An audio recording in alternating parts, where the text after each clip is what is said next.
And welcome back to the channel, everybody. Today we've got another video for you for Star Wars Galaxy of Heroes. Specifically, we have a sight reading session on the latest drop for the Traya Omicron. So with that being said, let's go ahead and get into it. Alright, so it's a relatively short kit that we're going to get here, but it is not lacking at all in terms of impact. So it says the next big update brings an Omicron to Darth Traya. So the old final text here says, when an ally suffers a debuff, Darth Traya gains 10% bonus protection stacking until the end of her turn.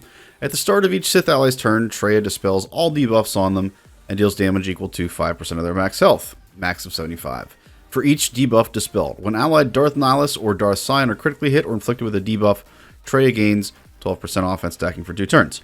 So that has been effective at times in the past, but really relatively limited. I mean, it's maxed out at only 75%.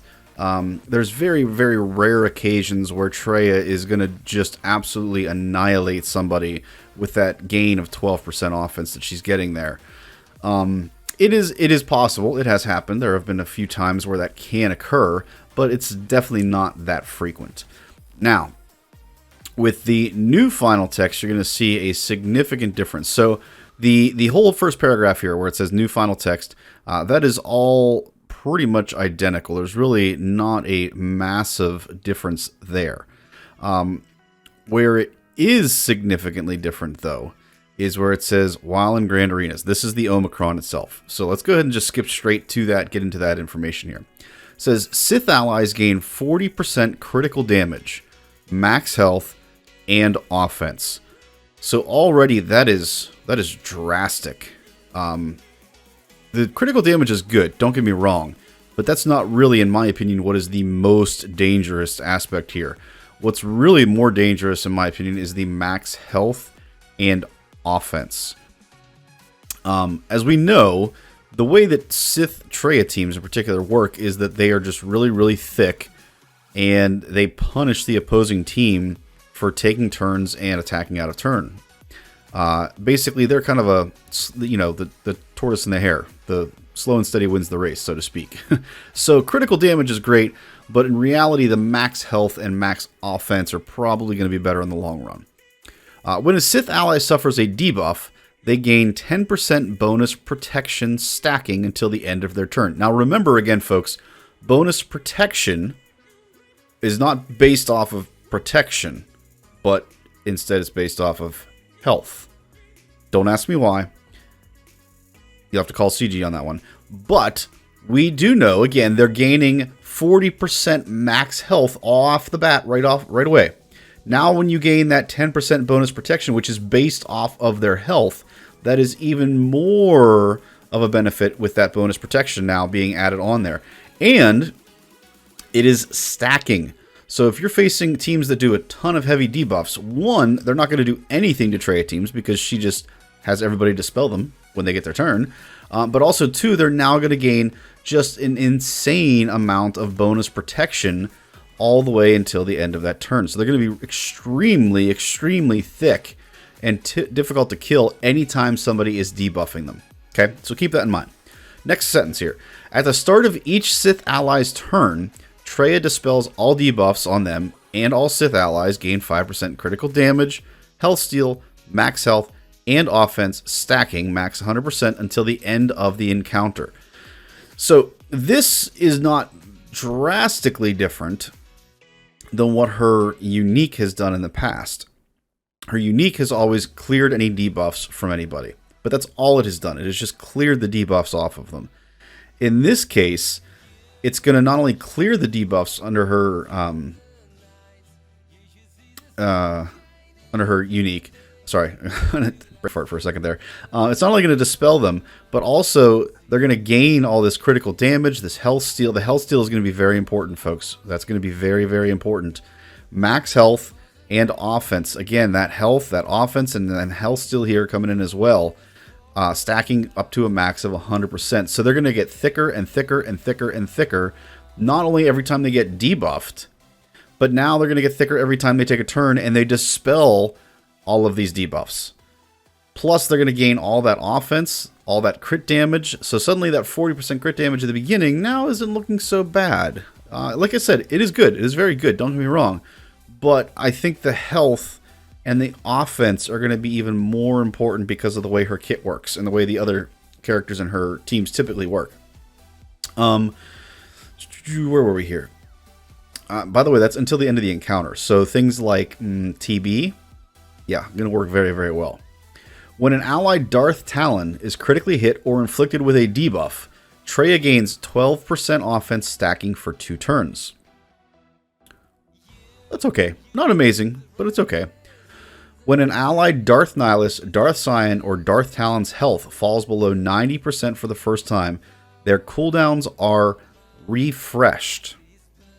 Now here's the question. What does refreshed mean? For instance, with Nihilus, does that mean that his Annihilate cooldown is immediately dropped down to 0 and he can use it as soon as any of those 3 fall below 90% the first time? That's huge if that's what that means. Likewise, same thing is true for Scion. Does that mean that his Held by Hatred is immediately reduced down to 0? Or does that mean that the special abilities that they've already used that don't have a large cooldown get reduced? I read it as though all cooldowns, folks, all of them get refreshed or reset to 0, which means this Nihilus gets an immediate kill and Scion gets his Held by Hatred immediately. Like basically what's happening here is there are teams out there that exist that have gotten, like, that are B-level teams that have gotten far better than Traya at this point, simply because really oftentimes the turn meter train, they just go faster and faster and faster and faster, and it gets to a point where Traya just cannot keep up. That's really kind of the big issue here, especially with relics and how thick teams have gotten and how much offense they put out in particular. Well, now this Traya team has suddenly gotten significantly thicker than it used to be. They now gain bonus protection every time you debuff them. So a team like CLS, for instance, that attacks out of turn a lot, debuffs you a lot, is suddenly going to have a much, much more difficult time getting through a Traya team. Now, don't get me wrong. I still think that a CLS will beat this. But it's not going to just be a cakewalk anymore. It's going to be significantly more difficult. And if you guys think back to when Traya was first released, when this team came out, they really were a great counter to CLS at first. It wasn't pretty. You got some rough banners out of it, but it did work to counter CLS. Now, that was an old CLS team. It's not the current CLS team, and that's definitely different than it used to be. But I think their goal here is that they're trying to bump this, what used to be, a solid B-level team, if not an A-level team, to bump them up so that now they're still a B, if not an A-level team. Because anymore, they've kind of dropped down to almost C territory, where they're really, their usage is in terms of GAC, they can be used to beat Geos on Mothma. That's about it. Maybe a dash team. Maybe. That's not exactly a lot of great teams that you're beating. And I mean, Geos, and in particular, I would say is a C-level team. On Mothma, I would say is a bottom B-level team. And even then, that can be a little tricky sometimes. Dash, I would argue, is probably a B-plus level team. So again, what should be at least an A-level team with Traya here doesn't really hit up there anymore. I mean, we're talking mid, low-level B teams that it's used against, and that's really about it.